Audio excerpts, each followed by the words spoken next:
Olá, queridos, a paz de Cristo, uma alegria estarmos juntos mais uma vez para mais uma lição da Escola Bíblica Dominical, a maior escola teológica do mundo. E nesta ocasião, estudaremos a lição de número 10 da revista publicada pela editora Central Gospel, cujo título é Pedro, um líder atípico. Ela faz parte da revista que trata sobre os fundamentos da liderança cristã.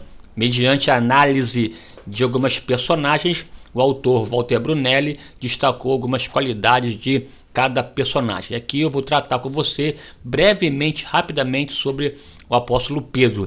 O ideal é que tenhamos aqui uma série de vídeos sobre o apóstolo Pedro, analisando N questões vinculadas ao seu ministério. Hoje aqui é somente um panorama, então eu vou aqui de modo bem breve, direto, sem entrar nas minuciências do apóstolo Pedro, que cabe, repito aqui, uma sequência de mensagens, e eu não vou aqui entrar em detalhes, mas vou aqui de modo muito rápido pontuar algumas questões dessa lição de hoje. O tema está aí na sua tela, já a partir de agora. Lição 10, Pedro, um líder atípico. Um líder atípico. O texto bíblico básico, Lucas 22, 54 e 62, e o texto áureo, João 21, 17, que diz assim: tendo por certo isto mesmo, que aquele que começou a boa obra a aperfeiçoará até aquele dia. Filipenses 1:6, né? O texto bíblico são duas referências, em Lucas e em João, e aqui o texto de ouro, tendo por certo que aquele mesmo que começou a boa obra a aperfeiçoará até aquele dia. E isso é muito claro na vida de Pedro, porque Deus de fato o transformou sobremodo nesse Pedro questionador, periclitante, instável, ambíguo, numa pedra, numa rocha de fato importante para o edifício que é a igreja. Veja aí no seu contexto agora na tela os objetivos básicos da lição de hoje. São três, como sempre. O primeiro é entender que o Senhor jamais erra nas suas escolhas. Segundo, que as fraquezas humanas são superadas quando a pessoa se coloca nas mãos de Deus, é o caso de Pedro. E terceiro, que o Senhor transforma nossos defeitos em virtudes. Melhor, né? Aqui é uma questão, ele nos ajuda a superarmos os defeitos, nos liberta enquanto o Evangelho desenvolve em nós virtudes para a glória de Deus. Vamos lá. Um dos grandes apóstolos de Cristo, de fato, Pedro é uma figura emblemática, uma figura marcante em todos os aspectos, tanto durante o próprio ministério de Jesus, como também pós-ministério de Jesus. Ele é de fato uma figura central no primeiro século. Haja visto a própria história da igreja, começada a ser narrada pelo livro de Atos. Você tem até o capítulo 12 a figura central, o apóstolo Pedro, e depois o apóstolo Paulo, ambos figuras emblemáticas no primeiro século. Pedro é um dos íntimos de Jesus, Pedro, Tiago e João. Pedro sempre presente nos mais diversos fatos marcantes da história do Senhor Jesus. Ele, de fato, o que mais declarou verdades profundas acerca da pessoa de Cristo. Ele, dos apóstolos, o único que andou sobre as águas. Quer dizer, também tem aqui fatos, histórias marcantes na vida de Pedro, e veremos aqui algumas coisas sobre esse assunto. Um dos grandes apóstolos de Cristo, participou dos principais eventos do ministério de Jesus e se destacou por conta da sua personalidade e do modo de agir. Sem dúvida, foi um dos pilares da igreja no primeiro século. Vamos lá, rapidinho aqui. Pedro, o primeiro. Aqui é um trocadilho que o autor fez em relação a isso, até de repente aqui em alusão à tal chamada primazia petrina, que é uma doutrina católica na qual se fundamenta a ideia de que Pedro fora o primeiro papa, e essa primazia petrina faz com que se desemboque na tal sucessão apostólica. Quem segue a linhagem de Pedro consegue desfrutar da mesma unção apostólica, e quem é o primeiro Pedro e o substitui acaba sendo também aí, no caso, o grande líder da igreja. Isso na visão católica. A primazia petrina, que Pedro foi o primeiro papa, não se sustenta, não se verifica nem do ponto de vista teológico, bem como do ponto de vista histórico, tá? Pedro jamais se colocou como papa, né, como papa. Ele não se colocou como papa. Pelo contrário, Pedro, inclusive, até cometeu equívocos. Portanto, a infalibilidade não se aplicaria a Pedro. Pedro tinha esposa, essa esposa o acompanhava, inclusive, no seu ministério, porque a Bíblia cita, inclusive, isso no livro de Coríntios, bem como também nos evangelhos, que a sua sogra fora curada. Então, ele não adotou de forma alguma o celibato.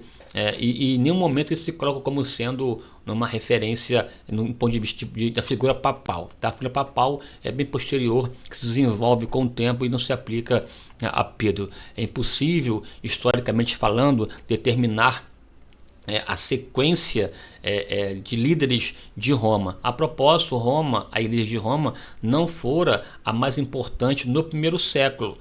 Ela vai se desenvolvendo, ganhando força e vez com o passar do tempo, até porque Roma era a capital do império, mas não foi no início uma comunidade potentosa. A sede de fato estava em Jerusalém. Claro que Pedro esteve em Roma, não só Pedro como Paulo, mas ele não fundou a igreja de Roma. A igreja de Roma, na verdade, foi fundada por viajantes, pessoas que se converteram, peregrinos, e voltaram e fundaram a igreja.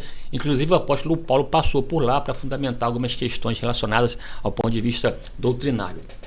Mas enfim, não é pauta agora da nossa discussão, né? Que é para ver minimamente a ideia de Pedro. Eu vou destacar que é inevitável a sua confissão em relação a Jesus, que tu és o Cristo. E ali a palavra clássica de que, e também entendi que tu és pedra, e sobre esta pedra edificaria a minha igreja. Eu vou explicar para vocês aqui rapidamente, para não ser prolixo. Pedro, o primeiro, aí tem aqui uns dados relacionados à sua história.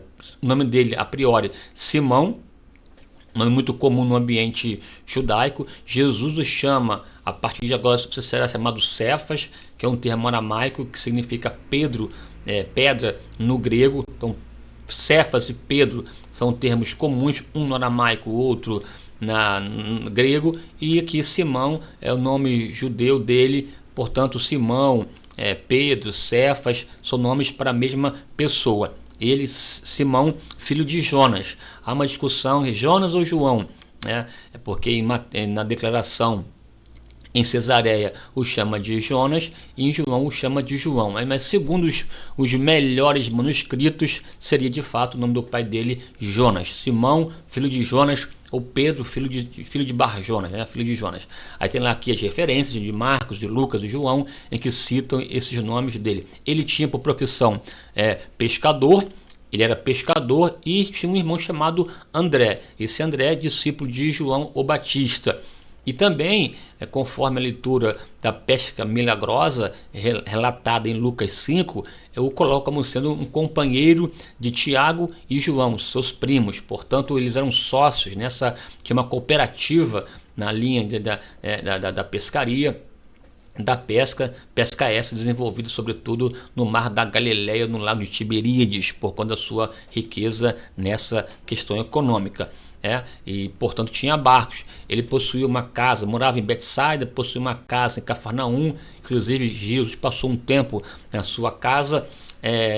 Ele, portanto, oriundo da Galileia, um galileu, e tinha uma fala própria, inclusive, que identificava como sendo um galileu. Vale aqui ressaltar que a maioria dos discípulos de Jesus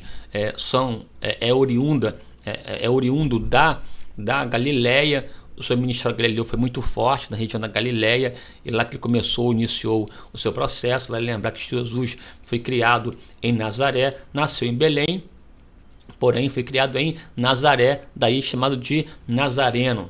Tem uma referência inclusive lá de Isaías 11, em que seria rebento de Jessé, portanto ali rebento Netsé, Nazareno, que o autor do Evangelho de Mateus vincula a sua estadia em Nazaré, cumprindo a profecia de Isaías 11. Enfim, então Jesus tem um lastro muito grande na Galileia e chama ali os seus discípulos, e nessa convocação Pedro de fato ele é um dos primeiros a serem convocados. Há uma convocação primeira descrita logo após a fala de João Batista: eis o Cordeiro de Deus que tira o pecado do mundo. Nesse contexto, Pedro é apresentado a Jesus mediante a intervenção do seu irmão André. Eles passam um tempo na casa de Jesus, e esse chamamento apostólico realizado de modo consolidado pós-pesca milagrosa, em que Jesus diz para ele que ele seria, na verdade, pescador de homens. Então aqui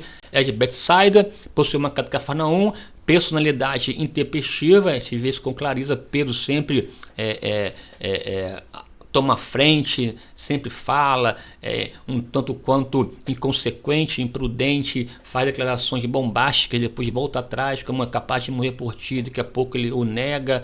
É o Pedro que anda pelas águas, anda sobre as águas, mas mediante a tribulação acaba afundando, mas é o porta-voz, é que toma iniciativa, é a pessoa proativa, e foi se consolidando e crescendo, tanto que você vê pós-morte de Jesus, ressurreição, na escolha do próprio apóstolo para ficar no lugar de Judas. Ele que toma iniciativa, cita textos lá, Atos 1, cita textos de Salmos, faz toda a convocação, estabelece. Ele que é responsável pelo primeiro discurso pós-Pentecoste, um discurso poderoso, centrado na morte e ressurreição de Jesus, cujo efeito fora 3.000 almas que se renderam ao Senhor. Um homem de fato um marcante e de modo inegável um dos líderes da igreja. Não era o principal. Se você fizer uma leitura bíblica mais acurada, você vai perceber quem na verdade ocupou, digamos assim, a liderança na igreja primitiva em Jerusalém. Não foi nenhum apóstolo, foi o próprio Tiago, irmão do Senhor. Você encontra isso lá em Gálatas, capítulo 1 e 2, em que de fato Paulo inclusive cita os de Tiago em função da sua importância. Atos 15, do primeiro concílio, quem dá a palavra final no contexto consensual foi o próprio Tiago. Dá a entender que Tiago ocupou o lugar de proeminência na liderança entre os apóstolos. Isso não tirou de forma alguma a relevância, o poder e a importância desses apóstolos, que eram os líderes da igreja, dentre os quais o apóstolo Pedro.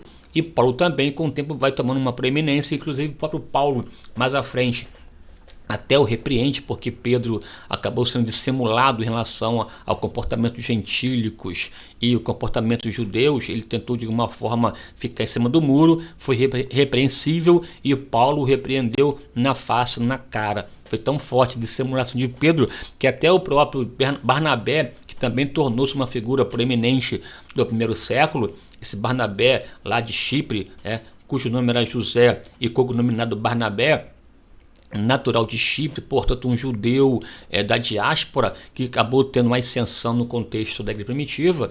Até Barnabé, que era uma pessoa que tinha um comportamento de consolador, acabou também sendo levado. Só você ver lá depois, lá em ler a carta aos Gálatas, que isso está lá posto de modo muito claro, beleza? Vamos lá aqui avançar em nome do Senhor. Veja aqui um texto lá de João capítulo 1, do 35 em diante, em que nos remetem esse primeiro contato de Jesus com Pedro, e de Pedro com Jesus.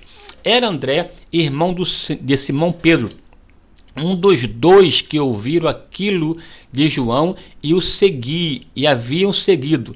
Este achou primeiro seu irmão Simão e disse-lhe: achamos o Messias, que traduzido é o Cristo.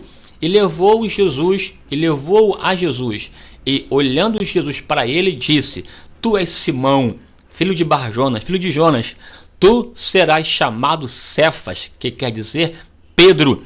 Ele disse-lhes: vinde após mim, e eu vos farei pescadores de homens. Dois textos, um de João e outro de Mateus, que remete-nos a esse primeiro contato, e depois da pesca milagrosa, segundo a sua palavra lançarei a rede. Pedro viu o grande milagre aconteceu, temeu, então Jesus disse que vinde após mim e eu vos farei pescadores de homens. Oh, glória a Deus, Vamos lá aqui avançando.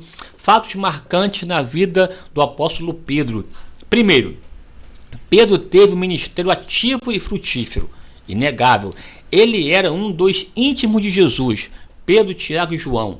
Os grandes eventos dessa linha estavam os três. Por exemplo, em relação à cura, a ressurreição da filha de Lázaro, a filha de Jairo, entraram com Jesus os três, Pedro, Tiago e João, na transfiguração, no Monte da Transfiguração.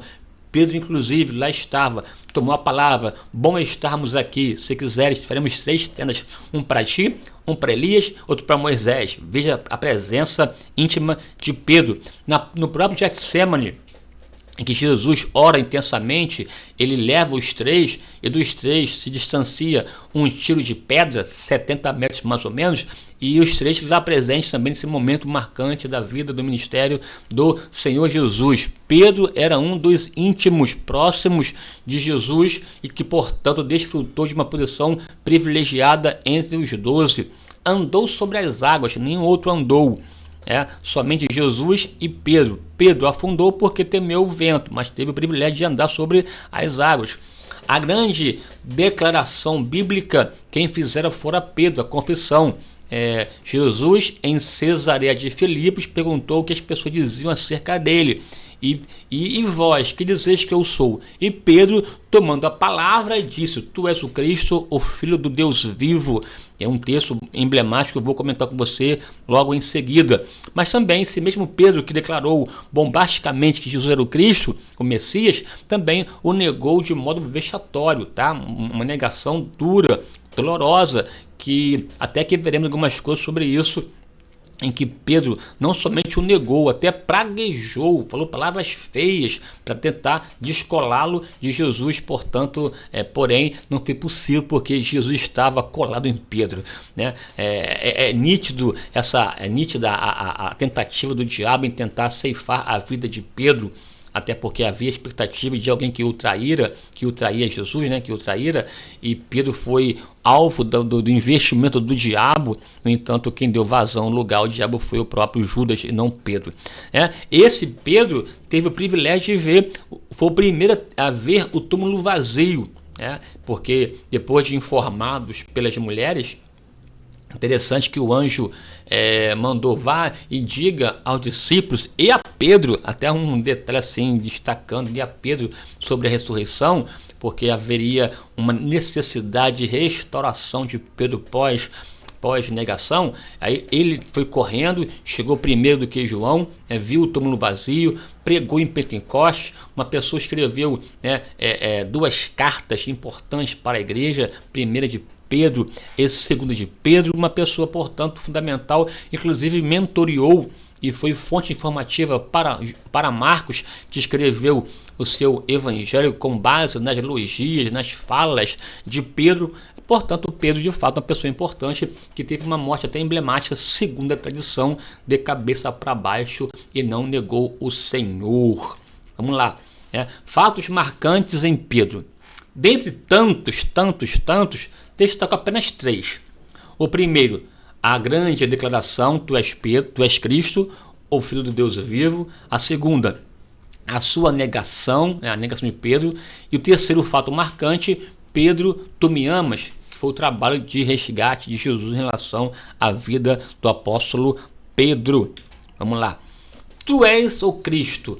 Em Cesareia de Filipos. É importante destacar que Pedro fala essa palavra, essa questão da sua declaração, foi em Cesareia de Filipos. Cesareia, homenagem a César. Filipos, em homenagem a Filipe da Macedônia. Portanto, uma região com uma influência notadamente grega de cultura e também de dominação romana. Filipos, 46 quilômetros ao nordeste do Mar da Galileia. Rica por seus arvoredos, vinhedos e arbustos floridos, principal afluente do Jordão ao pé do Hermon. Veja, portanto, essa região, uma região bonita, bem verdejante, com uma vida botânica primorosa, ao ponto de, nesse lugar, o Herodes o Grande a consagrou para César, colocando inclusive ali uma casa de verão uma casa de inverno para o imperador, consagrando aquela região para ele. Portanto, uma região embelezada e pela sua beleza. Tá aí, os gregos a consagraram ao deus Pan, que era o deus da natureza, até por conta da sua vivacidade natural, sendo uma região de alguma forma alimentada pelo Jordão. Herodes o Grande, em 20 a.C., consagrou a César Augusto, região pertencente a Felipe, o tetrarca, filho de Herodes o Grande. Nesse ambiente divinizado, digamos assim, deificado, né, pelas deidades humanas, seja pela a figura do Deus divina de César ou pelo Deus Pan, nesse ambiente de uma forma dominado pelas divindades, seja grega ou sejam romanas, nesse lugar declara-se de modo bombástico que Jesus é o Cristo, o Filho do Deus vivo. Na verdade, Cesareia de Filipe não é do César, não é do Deus Pan, é de Jesus, porque dele são todas as coisas, porque todas as coisas foram feitas por ele e para ele, de sorte que ele é dono de tudo e de todos. Do Senhor é a terra e a sua plenitude, o mundo e aqueles que nele habitam. Nela, Jesus, o Cristo, anuncia a edificação da igreja. Oh, que maravilha! Vamos lá aqui avançando. Tu és o Cristo. Veja aqui o texto. E Simão Pedro respondendo, né?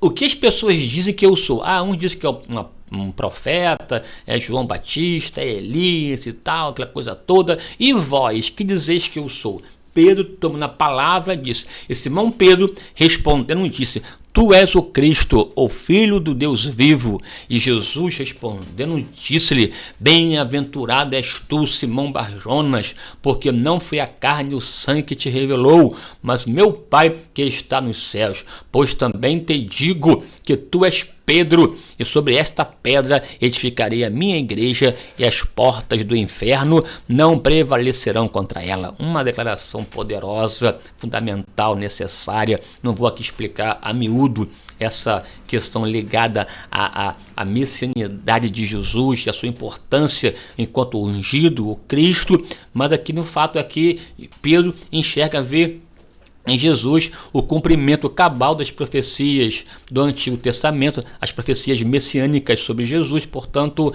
há uma declaração e um reconhecimento mediante uma operação poderosa do Espírito Santo que o revela quem é Jesus de fato. Tem muitas pessoas que estão na igreja, que são evangélicas, que são cristãs, mas não sabem quem é Jesus, né? Eu tenho uma série de mensagens sobre Jesus Cristo, o Senhor.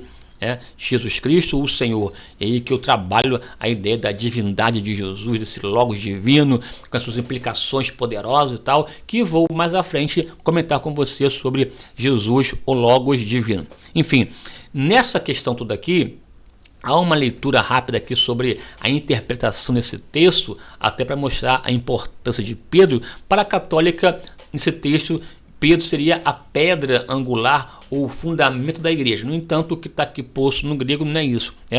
Pois também te digo que tu és Pedro, pedra pequena, fragmento de pedra. É importante, mas é uma pedra pequena dentro de um edifício maior. Tu és Pedro. E sobre esta pedra, aí sim, rocha, Petros, rocha, uma pedra inexpugnável, uma pedra rochosa, inamovível, poderosa. Sobre essa pedra, que seria a pessoa de Jesus, edifico a minha igreja, e sobre essa pedra edificarei a minha igreja, e as portas do inferno não prevalecerão contra ela. Há aqui um caminho enorme, não vou explicar sobre o que sentido seria essas portas do inferno. A interpretação básica aqui da explicação de Jesus. O que eu quero aqui chamar a atenção é que esse Pedro não é a primeira pedra ou a pedra principal, é uma das pedras do edifício. A pedra principal, a pedra angular, a de esquina, é a pessoa de Jesus. Portanto, tem aqui um destaque do senhorio de Jesus, mas também tem aqui o destaque da importância de Pedro enquanto pedras nesse edifício que é a igreja do Senhor, em que eu e você também somos pedras desse edifício. Beleza? Vamos lá aqui. Disse também o Senhor. Aqui já em relação aqui à negação. Vimos a declaração, agora aqui sobre a negação de Pedro. Um texto interessante, né? Vale aqui destacar, antes de explicar, que já está aqui no finalzinho do ministério de Jesus, em que está, na verdade, participando da ceia, aquela quinta-feira memorável, lá de João 13 em diante, até o 17, que tem a oração sacerdotal, um dia extremamente intenso, profundo, com N revelações, o traidor, a negação de Pedro, o lava-pés, a descida do Espírito Santo, a figueira verdadeira, uma profusão de informações relacionadas àquela noite memorável em que Jesus participou da Páscoa, e nessa Páscoa ele consagrou a ceia, e após esse encontro ele vai então cantando o hino para o Getsêmani. Ali, inclusive, o próprio Judas fora revelado como traidor.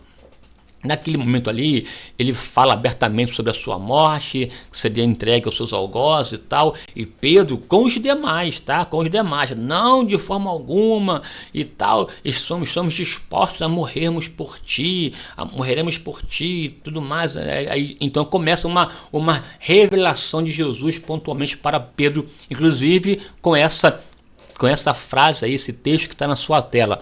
Disse também o Senhor: Simão, Simão, eis que Satanás vos pediu para vos cirandar como trigo, mas eu roguei por ti, para que a tua fé, não desfaleça, e tu, quando te converteres, confirma teus irmãos. Que interessante, né? Que nesse afã de Pedro, esse Pedro intempestivo, esse Pedro assim, cheio de proatividade e tal. Olha, calma o time aí, calma a bola, baixa a bola, porque se não fosse a minha intercessão a Deus, você não venceria, porque o diabo já estava te cirandando, querendo te ceifar. Mas aí eu orei ao Pai para que você fosse livre disso. Mas quando você se converter, Pedro, você vai ser uma fonte de edificação para os seus irmãos, né? E lhe disse: Senhor, estou pronto a ir contigo até a prisão e a morte. Não só Pedro, tá? Os demais, mas aqui a ênfase da fala fora de Pedro, então o autor destaca o papel de Pedro. Senhor, estou pronto a ir contigo até a prisão e a morte. Mas ele disse: digo-te, Pedro, que não cantará hoje o galo antes que 3 vezes me negues por mim que me conheces. O mesmo Pedro que disse que estaria pronto de morrer e ser preso, Jesus se reporta a ele e lhe diz: o galo cantará, antes que o galo cante 2 vezes, 3 vezes me negarás. E quando Pedro declarou a 3ª vez, negando-o, o galo cantou a 2ª vez, e a Bíblia diz que Pedro se entristeceu e chorou amargamente. Aqui eu vou ver com você o que levou Pedro a negar Jesus. Depois de andar com ele 3 anos e meio, viu todos os milagres que Jesus fizera, multiplicações de pães, de peixe, pesca milagrosa, peixe que trouxe na boca uma dracma para pagar os impostos, tempestade acalmada, mar bravio acalmado, uma situação de milagres, cegos, mudos, surdos, ressurreições, milagres tremendos, demônios repreendidos, como lá de Gadara e tantos outros e tudo mais, tal. Depois de uma experiência profunda de Deus, de Jesus com Pedro, no momento crucial, no momento chave de crucificação, Pedro negou 3 vezes, e negou com ênfase, com garra, com intensidade, típico do comportamento petrino, intensidade. Veja aqui o texto, ó. Então, prendendo a Jesus, o levaram e o meteram em casa do sumo sacerdote, aqui no caso Anás, que era considerado sacerdote por conta da sua história, ele era sogro de Caifás. Então, prendendo, o levaram e o meteram em casa do sumo sacerdote. E Pedro seguia-o de longe. Pedro, com a ajuda do discípulo que era íntimo amigo de Anás, conseguiu entrar, ficou no pátio, estava frio, uma noite fria e tal, fizeram uma fogueira para aquecer, e Pedro, depois que entrou, sentou-se na próximo à fogueira e começou então a ser reconhecido pelas pessoas que ali estavam, inclusive pelo um parente de Malco este que lhe havia cortado a sua orelha. Então, prendendo, o levaram e o meteram em uma casa do sumo sacerdote. E Pedro seguia-o de longe. É um problema quando você segue Jesus de longe. Não pode. Tem que declarar: ele é meu Senhor, o meu Salvador. Não se pode ter vergonha, não se pode tentar querer seguir Jesus à noite na moita, ou escondido, ou ao longe. Não, tem que seguir Jesus de perto. Se seguir Jesus de longe, a possibilidade de negá-lo é muito grande. E havendo-se acendido fogo no meio do pátio, estando todos assentados, veja, é um problema quando você busca seguir Jesus de longe e se assenta à fogueira dos ímpios. Se assenta à roda dos escarnecedores. Não busque ser aquecido pelo fogo do ímpio. Busque ser aquecido pelo fogo do Espírito Santo. Vai por mim que é melhor. Aqui Pedro assentou-se ali, começou então a se associar, e buscando ser aquecido pelo fogo estranho, foi se esfriando diante de Jesus. Assentou-se Pedro entre eles. E como certa criada, vendo estar sentado ao fogo, pusesse os olhos nele, disse: este também estava com ele, com Jesus, porém ele o negou. Porém ele negou veementemente, dizendo: mulher, não o conheço. Veja que palavra dura. É uma pessoa que foi tão agraciada, abençoada por Jesus durante 3 anos e meio, e aqui, no momento crucial, importante, Pedro, com medo, negou a Jesus. Começou a seguir de longe, assentou-se à fogueira dos ímpios, e pior, disse categoricamente: eu não o conheço, não tenho intimidade, não sei quem é. E um pouco depois, vendo o outro, disse: tu és também deles. Mas Pedro disse: homem, não sou. Negou a segunda vez e por fim a terceira vez. E passada quase 1 hora, um outro afirmava, dizendo: também este verdadeiramente estava com ele, pois também é galileu. A forma, o jeito, a fala, a cultura, o pensamento, a maneira de ser de Pedro já revelavam que ele era discípulo de Jesus. Então Pedro disse: homem, não o sei que dizes. Homem, não sei o que dizes. E logo, estando ele ainda a falar, cantou o galo. Nesse último aqui, Pedro até praguejando e jurando que não conhecia Jesus, com muita ênfase. O galo cantou pela segunda vez, e Pedro negou pela terceira vez. Resultado: e virando-se o Senhor, olhou para Pedro. Meu Deus, imagina. Aquele momento em que Pedro nega, se cumpre a palavra, ele vê Jesus, e Jesus, virando-se, o Senhor olhou para Pedro. Aquele olhar tão poderoso, tão incomparável, tão maravilhoso, extraordinário de Jesus, olhando para Pedro naquele momento de negação. Ô querido, que o Senhor olhe para nós. Ao olhar para nós, veja em nós confirmação, veja em nós fé, veja em nós convicção e jamais postura de negação. Aquele olhar doce, meigo, penetrante de Jesus, aquele olhar que ele olhou para a viúva de Naim, e vendo-a o Senhor, moveu-se de íntima compaixão. Aquele olhar que diz tudo, aquele olhar que fala tudo, aquele olhar que, sem palavras, diz tudo que nossa alma precisa ouvir. Esse mesmo olhar estava sobre Pedro, e Pedro lembrou-se da palavra do Senhor, como lhe tinha dito: antes que o galo cante hoje, me negarás 3 vezes. E saindo Pedro para fora, chorou amargamente. Aqui há uma ação demoníaca muito forte contra Pedro, tentando colocar nele complexo de culpa, de inferioridade, que acabou, não tem vez, não tem voz, não tem como, encerra, mas Jesus teve uma preocupação muito grande de restaurar o coração de Pedro. Até negamos a Jesus, mas ele jamais nos negará. Se formos infiéis, ele permanece fiel, porque não pode negar-se a si mesmo. E aqui houve um trabalho muito especial de Jesus para restaurar Pedro pós-ressurreição.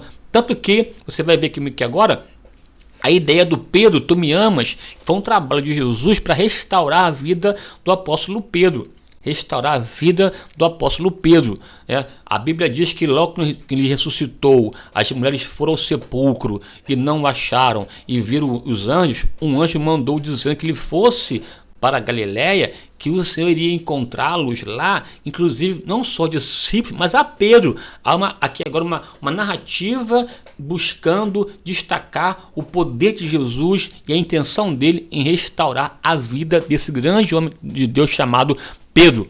Tá lá, ó. Mas ide, dizei a seus discípulos e a Pedro que ele vai adiante de vós para a Galiléia. Ali o vereis, como ele vos disse. Marcos 16, 7. Aí começa então aqui uma narrativa, aqui um relato de João, capítulo 20, em que há uma réplica da pesca maravilhosa, que por conta dela o próprio João, o discípulo amado, reconhece que era Jesus. Aqui o texto, ó. E sendo já manhã, Jesus se apresentou na praia, mas os discípulos não conheceram que era Jesus. Disse-lhe, pois, Jesus: filhos, tendes alguma coisa de comer? Responderam-lhe: não. E ele lhes disse: lançai a rede direita do barco e achareis. E lançaram a rede, e lançaram-na, pois, e já não a podiam tirar pela multidão de peixes. Aqui no ato, eles não conheciam a Jesus, mas pelo milagre começou a cair a ficha. Começaram a cair as escamas dos olhos, para então ver quem estava ali falando, para lançar a rede para a direita, que haveria uma grande pescaria, uma grande pesca. Jesus ainda está assim, ele libera a palavra, lança a rede, haverá uma grande colheita, você vai ver a manifestação de Deus, de sorte que lançaram-na, pois, e já não podiam tirar pela multidão dos peixes. Então, depois do milagre, aquele discípulo a quem Jesus amava disse a Pedro: é o Senhor. Oh, que maravilha, né? Aqui há não vou aqui entrar no mérito, mas uma gama de passagens bíblicas pós-ressurreição em que há esses detalhes que ajudaram a identificar que era Jesus. No caminho de Emaús, ele falava e os seus corações ardiam. Aqui, pelo milagre, João reconheceu: é o Senhor. Lá com Maria, o seu olhar, identificou que ele não era o jardineiro, mas sim era Jesus. São detalhes que o texto vão mostrando para nós de que é possível conhecer Jesus pelo simples, e tendo dado graças no pão, reconheceram que era Jesus. Aqui é forte, tá bom? Assim, aqui seria uma palavra sobre a análise dos textos pós-ressurreição de Jesus, né? E aquele discípulo a quem Jesus amava disse a Pedro: é o Senhor. E quando Simão Pedro ouviu que era o Senhor, cingiu-se com a túnica, porque estava nu, e lançou-se ao mar. E os outros discípulos foram com o barco, porque não estavam distante da terra, senão quase 200 côvados, levando a rede cheia de peixe. Aqui Pedro, ao ouvir João dizendo que é o Senhor, ele, com um complexo de culpa, de inferioridade: não vou mais, vou me afastar, eu estou nu, não estou adequado, ele vai me repreender, eu o traí e não tenho, desistir. Veja que esses sentimentos também brotam em nós quando pecamos contra o Senhor. Mas o Senhor não abandonou Pedro. O Senhor vai ter agora uma conversa, um diálogo pontual, pessoal, com Pedro para restaurá-lo, que é o texto lá: Pedro, tu me amas? Tá lá, ó. E depois de teres jantado, disse Jesus a Simão Pedro, ele se reportou pessoalmente a Pedro: Simão, filho de Jonas, amas-me mais do que estes? Ele respondeu: sim, Senhor, tu sabes que te amo. Então disse-lhe: apacenta os meus cordeirinhos. E tornou a dizer-lhe segunda vez: Simão, filho de Jonas, amas-me? E disse-lhe Pedro: sim, Senhor, tu sabes que te amo. Então disse-lhe: apacenta as minhas ovelhas. Disse-lhe terceira vez: Simão, filho de Jonas, amas-me? Simão entristeceu-se por lhe ter dito terceira vez: amas-me? E disse-lhe: Senhor, tu sabes tudo, tu sabes que eu te amo. Jesus então lhe disse: apacenta as minhas ovelhas. E depois disso, falou-lhe sobre a sua morte e fechou. E dito isto, disse-lhe: segue-me. Veja que o segue-me só foi no final. Aqui é uma questão, né, de interpretação do original, em que os verbos filéu e o verbo ágape são utilizados. No discurso final, o que conta aqui é isso que Pedro disse de modo claro, transparente e reconheceu no coração que de fato amava Jesus mais do que tudo, um amor ágape, um amor de uma entrega total e sem reservas, ao ponto de confirmar que ele sofreria por Jesus, mostrando na prática, na vida, que de fato amava a Jesus, ao ponto de ser martirizado e, segundo a tradição, morreu de cabeça para baixo durante o império, o reinado de o terrível e louco Nero. Mas Pedro mostrou o seu valor. Um ato, um fato, uma experiência negativa não define quem nós somos, tá? Não leve no coração esse teu pecado, esse teu erro. Peça perdão a Deus. Ele pode e quer te restaurar e te fazer, de fato, uma pedra na sua presença para resistir o dia mal e fazer valer a sua vontade. Não está acabado. Pedro nos mostra que Deus é capaz de restaurar e qualquer pecado perdoar e fazer dele uma nova criação, uma nova criatura.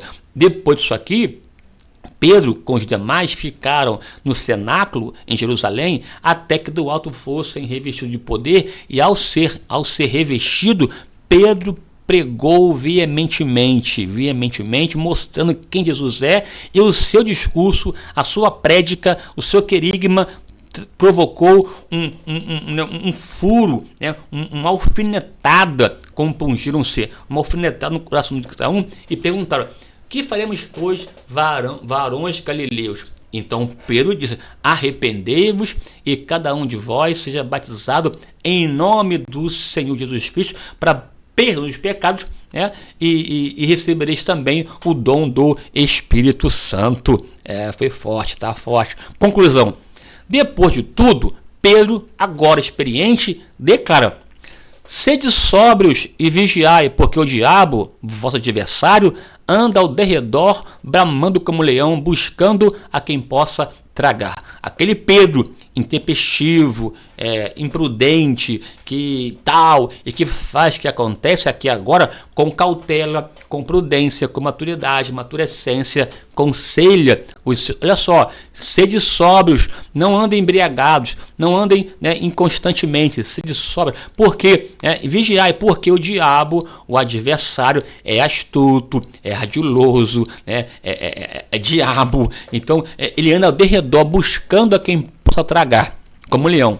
Mas você sabe e entende que Pedro foi de fato uma pedra importante para a igreja, um líder atípico, que falava o que pensava, pagou o preço pelo seu comportamento intempestivo, mas cresceu, amadureceu e tornou-se Pedro um apóstolo importante para a igreja, uma figura emblemática, digna de respeito, digna de se espelhar nele e conhecê-lo. Eu sei que aqui saltei muitas questões, pulei muita coisa, e veja, já são quase 40 minutos de vídeo, e espero que você tenha gostado dessa abordagem. Se gostou, por favor, se inscreva aí no canal, curta, comente, compartilhe e vamos em frente em nome de Jesus. Até a próxima aula.